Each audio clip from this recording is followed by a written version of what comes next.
तो वहीं संसद के बजट सत्र के शुरू होने से एक दिन पहले सर्वदलीय बैठक हुई, जिसमें दोनों सदनों के विधायी कार्यों और विभिन्न विषयों को लेकर चर्चा हुई। केंद्रीय मंत्री किरण रिजिजू ने कहा कि सर्वदलीय फ्लोर लीडर्स की बैठक राजनाथ सिंह की अध्यक्षता में हुई।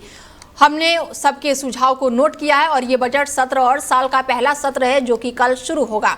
कल राष्ट्रपति का अभिभाषण और परसों आर्थिक सर्वे पेश होगा और बजट 1 फरवरी को पेश किया जाएगा। बता दें कि राष्ट्रपति के अभिभाषण पर धन्यवाद प्रस्ताव पर चर्चा होगी।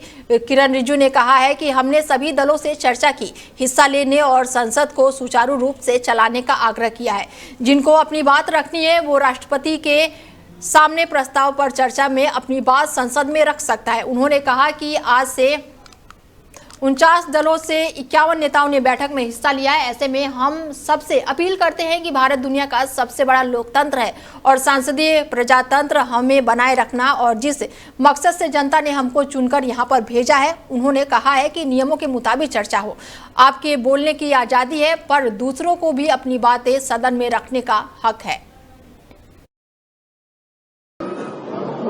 फ्लोर लीडर्स ने कई सजेशंस दिए हैं, हमने सब नोट किया है। हमारा तरफ से एक अपील किया गया है कि ये बजट सेशन है और साल का पहला पार्लियामेंट सेशन है, तो शुरुआत 28 तारीख यानी कि कल आदरणीय राष्ट्रपति जी का अभिभाषण से शुरू होगी। Joint session of the parliament कल 11 बजे तय किया गया है और 29 तारीख को इकोनॉमिक सर्वे पेश किया जाएगा और 1 तारीख जो तय किया गया है नरेंद्र मोदी जी का सरकार आने के बाद 1 फरवरी को आम बजट पेश किया जाएगा। और ये बजट सेशन का पहला पार्ट राष्ट्रपति का अभिभाषण पर धन्यवाद प्रस्ताव होगा, उस पर चर्चा होगी। फिर उसके बाद बजट पे दोनों सदन में चर्चा होगा।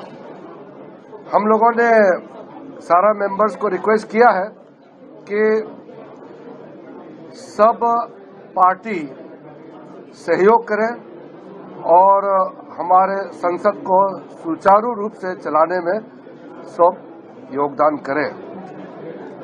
अलग अलग इश्यूज पे मत आया है। हमने कहा है कि पार्लियामेंट में हर विषय पे चर्चा अलग अलग नियम के मुताबिक होते हैं। राष्ट्रपति का अभिभाषण पर धन्यवाद प्रस्ताव होगा, उसमें बहुत सारे मुद्दे मेंबर्स रख सकते हैं।